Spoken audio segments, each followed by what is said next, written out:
Então, a escrita, ela é uma representação de linguagem falada por meio de signos gráficos, criados por uma comunidade verbal para facilitar a comunicação, para o estabelecimento de regras, de leis, para que haja um bom funcionamento geral desse grupo.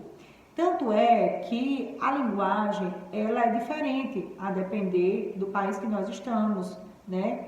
Os símbolos muitas vezes se apresentam de formas distintas.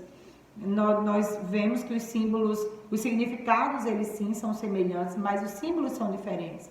Nós não podemos comparar a língua portuguesa, os símbolos da língua portuguesa, aos símbolos do mandarim, né? E nem de outras também culturas que são criadas a partir exatamente dessas experiências, mas que é extremamente importante. Então, faz parte do desenvolvimento de todo sujeito que está inserido numa cultura aprender essa forma de comunicação. A gente se comunica através de símbolos visuais, como placas, né, através de gestos que entra a linguagem não verbal, mas nós também adquirimos essa habilidade, porque ela está inserida dentro da nossa cultura, dessa comunidade verbal, para expressar isso de forma gráfica, escrita. E essa é uma habilidade que ela vai envolver várias áreas. Ela envolve a área motora, ela envolve a área visual, ela envolve a área auditiva, ela envolve, inclusive, o planejamento das ações, do significado, enfim. Então, ela é uma habilidade extremamente complexa, por isso mesmo que ela surge depois, já que outras habilidades já estão presentes, que são pré-requisitos para essa linguagem escrita, e que exatamente nós só vamos conseguir identificar os problemas que são ocasionados dentro dessa área, seja por dificuldades ou transtornos neurobiológicos ou transtornos de aprendizagem, já quando a criança está na faixa etária de 8 anos, de 9 anos, que é quando de fato esses problemas vão surgir e é onde o psicopedagogo vai ser acionado, digamos assim, e vai poder entrar para conseguir avaliar, identificar e intervir.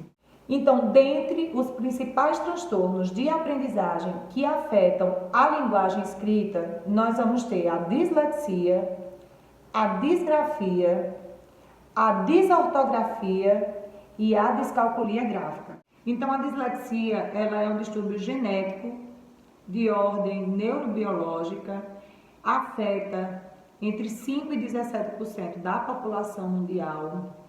As principais dificuldades são no tocante à questão da leitura e da escrita. Geralmente o diagnóstico é feito na infância, porque a criança já começa a apresentar algumas dificuldades dentro desse período de alfabetização. Porém, em média 8, 9 anos, que de fato esse diagnóstico consegue ser fechado, a gente vai ver daqui a pouco. A causa é uma alteração cromossômica hereditária, o que explica a ocorrência do transtorno em mais de uma pessoa dentro da mesma família. Algumas pesquisas recentes falam da relação entre a dislexia e o nível de testosterona dentro do período gestacional, como sendo um dos fatores, né, que podem ocasionar a dislexia. Os sintomas eles são variados, né, de acordo com o grau de comprometimento de cada criança, já que nós temos 3 graus, leve, moderado e grave. Ele torna-se mais evidente durante a fase de alfabetização e entre os sintomas mais comuns nós vamos ter dificuldades para ler, escrever e soletrar, de entendimento do texto escrito, para identificar fonemas, associá-los às letras e reconhecer rimas e aliterações, para decorar tabuada, reconhecer símbolos e conceitos matemáticos, que seria já a questão da descalculia, que também pode estar presente dentro da dislexia, certo? Da ortografia, a troca de letras, inversão, omissão ou acréscimo de letras e sílabas, que já é a disgrafia, que também pode estar presente dentro da dislexia, e de organização temporal e espacial e coordenação motora. A criança muitas vezes não consegue identificar direita e esquerda, tem dificuldade nessa questão motora. O diagnóstico é feito por exclusão, em geral por uma equipe multidisciplinar, médico, psicólogo, psicopedagogo, fonoaudiólogo e até psicomotricista, né, a depender. Antes de afirmar que uma pessoa é disléxica, é preciso descartar a ocorrência de deficiências visuais e auditivas, de déficit de atenção, de escolarização inadequada, problemas emocionais, psicológicos e socioeconômicos que podem interferir nessa aprendizagem, que foi o que a gente falou agora há pouco a respeito da questão de dificuldades de aprendizagem e transtornos de aprendizagem. Para que um transtorno de aprendizagem ele seja considerado, digamos assim, além dessa somatória de sintomas que vai fazer com que ele se encaixe, né, dentro dos critérios diagnósticos do transtorno, mas também descartar, principalmente nos transtornos de aprendizagem, todas essas variáveis que podem trazer dificuldades de aprendizagem, que os sintomas se assemelham com esses transtornos, certo? É de extrema importância estabelecer o diagnóstico precoce para evitar que sejam atribuídos aos portadores do transtorno rótulos depreciativos com reflexos negativos sobre a autoestima e o projeto de vida. Sabe, o bullying que geralmente acontece, é normal de acontecer dentro das escolas, né? A pessoa fazer essa troca de letras na leitura e a turminha geralmente ri. O tempo que a criança não consegue, a fluência que a criança não tem para poder desempenhar essas atividades escritas, uma vez que não existe outros atrasos ou, digamos assim, problemas dentro da inteligência dessa criança, no nível cognitivo dela, é perfeito, muitas vezes até superior, mas que não deixa de ser um agravante para essas questões do desenvolvimento de outras dificuldades ou de alguns problemas emocionais por causa dessas dificuldades, né? Baixa autoestima, por achar que não é capaz, que não consegue, a própria confusão que é gerada quando são submetidas, então, a esses estímulos ou a essas exigências. Sobre o tratamento, ainda não se conhece a cura para a dislexia. O tratamento exige a participação de especialistas em várias áreas, ou seja, de uma equipe multidisciplinar, a depender do grau, tá? Como a gente já falou, psicopedagogos, fonoaudiólogos, psicólogos, para ajudar o portador a superar, na medida do possível, o comprometimento no mecanismo da leitura, da expressão escrita ou da matemática. Já em relação à disgrafia, que é um outro transtorno, que ele pode vir sem ser com a dislexia, mas que obrigatoriamente ele está presente dentro da dislexia, certo? Segundo a doutora em linguística chamada Renata, da UFRJ, ela diz que quando a letra é ilegível ou a criança escreve muito devagar por uma questão motora, falamos em disgrafia. Muitas pessoas acham que se trata de letra feia, mas não é. Se a letra for feia, mais legível, e a criança escrever rápido, tudo bem, é uma característica. Mas se for ilegível, nem mesmo as próprias crianças conseguem entender o que escreve. E isso sim seria, então, uma forma de identificar esse transtorno de disgrafia, que mais uma vez eu digo que sempre está presente dentro da dislexia, mas que pode surgir de forma isolada, tá? Já a desortografia pode ser caracterizada por uma dificuldade no nível da palavra, na organização de frases, do texto ou em todos esses. Com palavras regulares, é possível identificar sinais em crianças mais novas. No caso de frases e textos, percebe-se quando a criança é mais velha. explica a doutora Renata Mouzinho, que é fonoaudióloga e professora da Faculdade de Medicina da Universidade Federal do Rio de Janeiro, onde coordena o projeto ELO, Escrita, Leitura e Oralidade. A desortografia, segundo ela, pode acontecer de forma isolada ou vir acompanhando a dislexia. Todos os que possuem dislexia possuem também desortografia. Já a descalculia, ela possui também algumas variáveis e algumas áreas que são afetadas por causa desse transtorno. Mas aqui, especificamente, como nós estamos falando sobre a questão da linguagem escrita, eu trouxe uma dessas descalculia que diz respeito à dificuldade que o sujeito apresenta em escrever esses números matemáticos, certo? Escreve ao contrário, coloca o 4 ao contrário, o 5 ao contrário.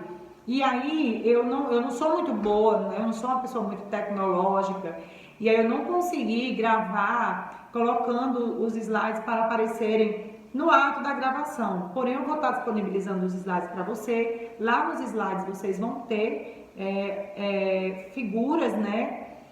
Imagens que vão estar trazendo esses exemplos de forma visual também, uma vez que o cérebro também aprende até melhor, né, com a maioria. Quanto mais estímulos e áreas sensoriais a gente puder utilizar nesse processo, mais eficiente se torna essa aprendizagem. E aqui a gente está falando de um processo de ensino-aprendizagem, onde eu tenho ensinado e aprendido com vocês e da mesma forma vocês comigo. Mas o fato é que na descalculia gráfica, essa dificuldade é para escrever esses símbolos matemáticos, né? E aí eu trouxe a imagem para vocês nos slides. E aí, pessoal, o que é mais importante da gente entender é que nós somos um ser integrado, o nosso cérebro trabalha de forma conjunta, várias áreas específicas do cérebro trabalham de forma conjunta para gerar esse produto que é a aprendizagem. E aí, portanto, nós não podemos nos deter a um conhecimento que é específico da psicopedagogia. Eu sei que a psicopedagogia ela bebe de outras ciências, né? Como a pedagogia, a psicologia. Porém, não podemos nos limitar a isso. Um dos pré-requisitos para o profissional desta geração é a transdisciplinariedade. Nós precisamos conhecer o ser humano como um todo, precisamos conhecer sobre todas as áreas que estudam o ser humano. E mesmo, claro que nós vamos nos especializar em uma, mas precisamos conhecer de todas elas para que a gente possa realmente atuar de forma assertiva, efetiva dentro da nossa área. E por isso mesmo eu trouxe para vocês alguns instrumentos de avaliação, porque quando a gente fala sobre o papel do psicopedagogo nessa perspectiva, né, a gente precisa entender, em perspectiva clínica, como eu estou colocando aqui, a gente precisa se utilizar de instrumentos de avaliação que nos permitam entender e fazer essas distinções, tanto entre dificuldades de aprendizagem, transtornos de aprendizagem, e mesmo não só entre eles, mas quais são as áreas que estão afetadas por esse transtorno ou por essa dificuldade, né? Qual é o nível de dificuldade que esse sujeito apresenta para que eu possa saber de onde eu vou começar? Qual é o próximo degrau que eu vou ter que fazer com que ele atinja? E quais são os objetivos que eu tenho para esse sujeito? E a gente só pode chegar a essas questões através de instrumentos de avaliação, o que vai nos permitir gerar objetivos de curto, médio e longo prazo, de estabelecer metas de ensino, de saber os níveis de ajuda que eu vou precisar dispensar, enfim, né? Para que eu possa fazer todo esse planejamento, um planejamento estratégico, um planejamento de ação para poder trabalhar com essas demandas. E aí eu trouxe para vocês como sugestão, que inclusive eu compartilhei no grupo, e assim, geralmente eu não vejo professores compartilharem de alguns livros que não estão, digamos assim, abertos ao público, né? Mas a minha vontade de compartilhar materiais com vocês é muito grande, porque nós entendemos a relevância que isso tem para o nossa atuação. E aí eu trouxe para vocês 3 livros que têm vários testes que podem ser aplicados, são instrumentos neuropsicológicos, tá?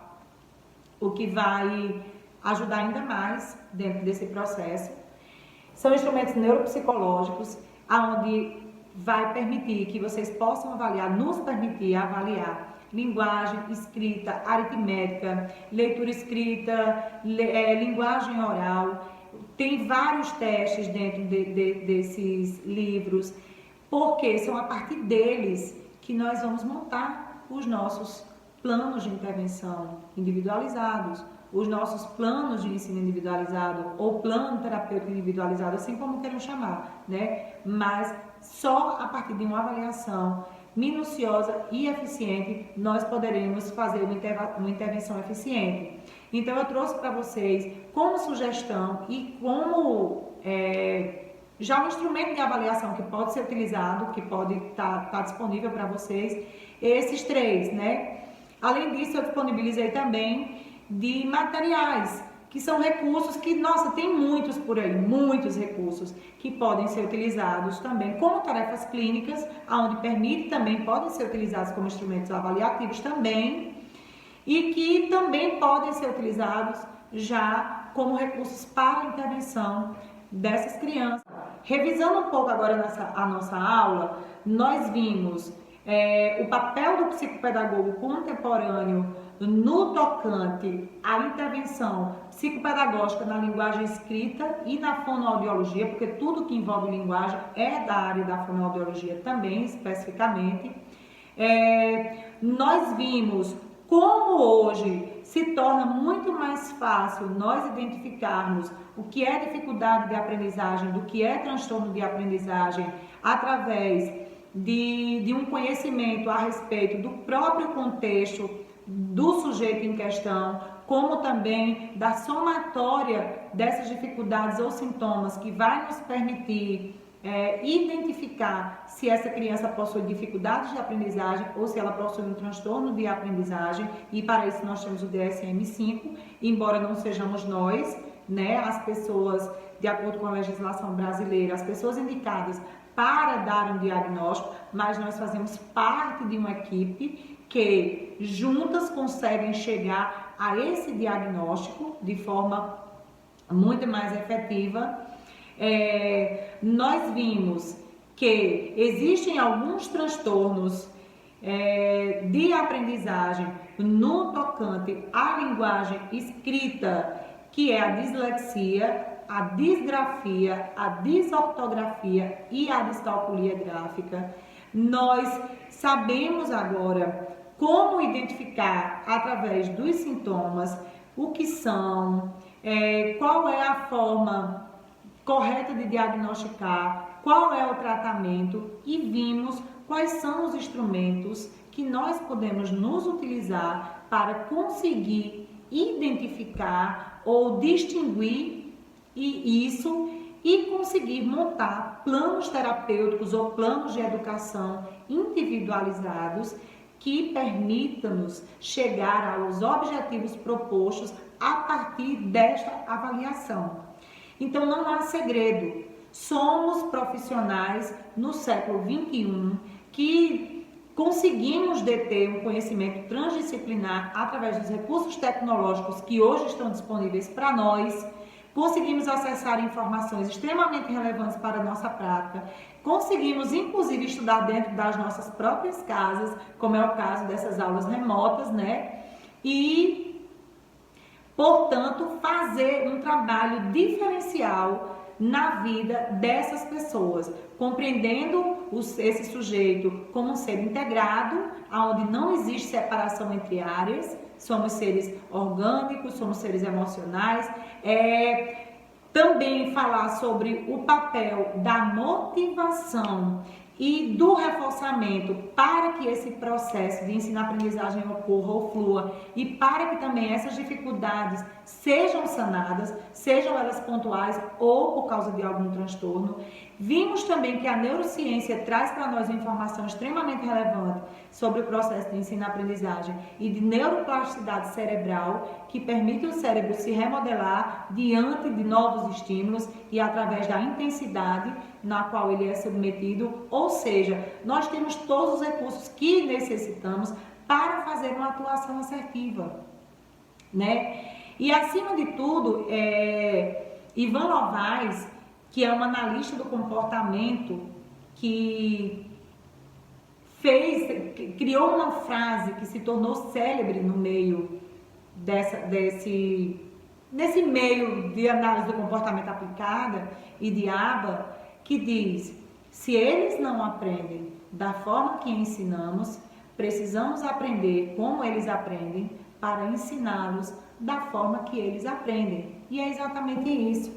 Não existe uma receita. Existem sim recursos, existem sim muitas possibilidades de atuação, mas acima de tudo precisamos compreender o ser humano na sua totalidade e na sua individualidade para que a gente possa prestar um serviço de qualidade, né? Fazendo parte muitas vezes de uma equipe multidisciplinar, com esse conhecimento transdisciplinar para se alcançar os objetivos que desejamos. Então, nossa aula vai ficando por aqui. Eu espero que vocês tenham gostado. Amanhã nós teremos um encontro, que eu estou gravando essa aula hoje, no sábado, semana super corrida. Quero pedir, inclusive, perdão a vocês, né, por esse atraso. Mas eu tenho algumas demandas especiais que muitas vezes me impedem de cumprir alguns prazos, né? Mas já pedindo perdão a vocês.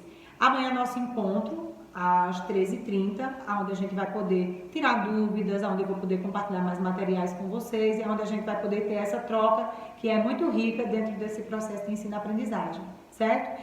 E para finalizar, eu gostaria de falar uma frase que eu mesma criei, claro que por intermédio desse meio, né, que eu estou inserida e que está nos slides para vocês, que eu trouxe nos slides para vocês, final, onde eu digo: a transformação é o produto da aprendizagem. Nós podemos sim ser transformados e transformar vidas através dessa forma estrutural, sistemática de se trabalhar, colocando não só o nosso conhecimento, mas colocando também as nossas emoções, o nosso coração e o nosso compromisso para gerar uma sociedade muito mais igualitária. Um super beijo e até amanhã!